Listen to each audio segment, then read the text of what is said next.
Ta-da!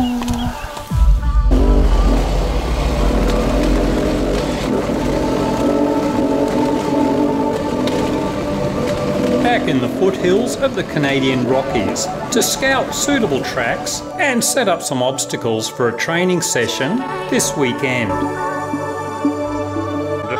And here we have either a Yeti or the king of the lumbersexuals. The Godfather team. The Godfather. The Godfather. Godfather, I beg forgiveness. I beg your forgiveness. The guys up ahead is Peter on a gas 250. Advil, the choice of champions, over 50. And he's a very generous host this weekend. We flew into Calgary, Alberta last night. And he's helped us set up some logs for a coaching session tomorrow. I'm a lumbersexual, dudes. Check this out. We figure if the dirt riders won't come to the logs will come to the dirt riders. So we're just looking at this for a little practice work maybe in the coaching session. This is Chad on a Sherco 300.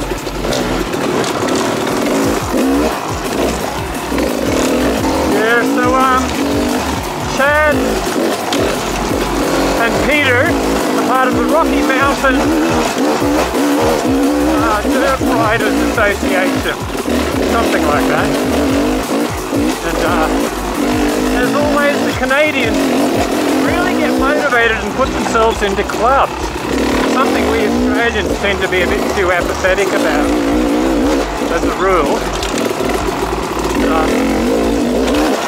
It means they can really band together and create tracks, look after them, maintain them, keep them open. Excellent work they do.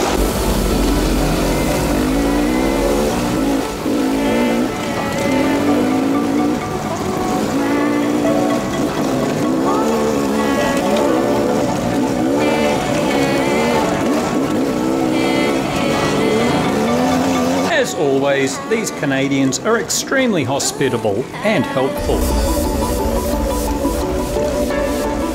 Especially Chad, who was keen to train me on various aspects of Canadian culture.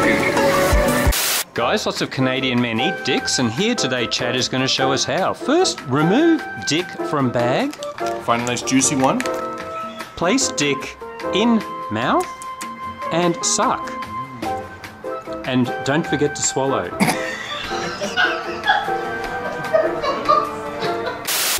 A big thanks to Blackfoot in Calgary for some lovely Italian princesses. I'm on a Beta RR250 today. It always surprises me how different it is to the RR300. The 250 spins up faster, feels a bit lighter and more nimble in corners, and it loves being rev.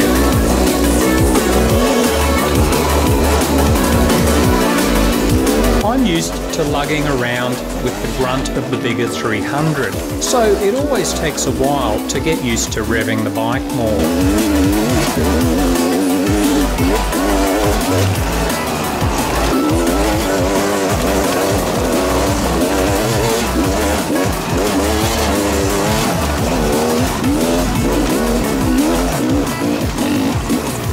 It can suck to be a short dirt rider, but it also sucks for really tall freaks when they have back problems. Poor Dallas, his back is playing up again today, so having a hard time of it.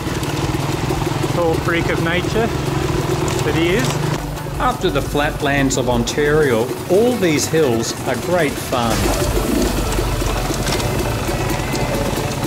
It's good to see the guys picking their way carefully down on descents and keeping their feet on the foot pegs.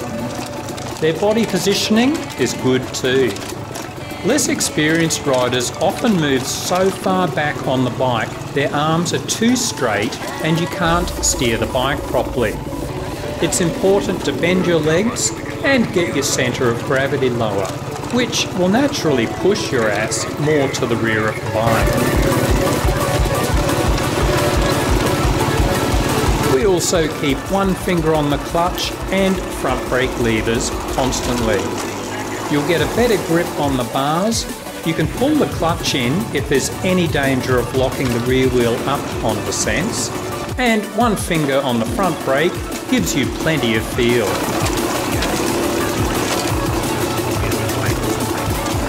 A lot of guys just lock up their rear wheel on steep descents, but you should get confident enough to apply enough front brake to have the front wheel on the verge of locking up.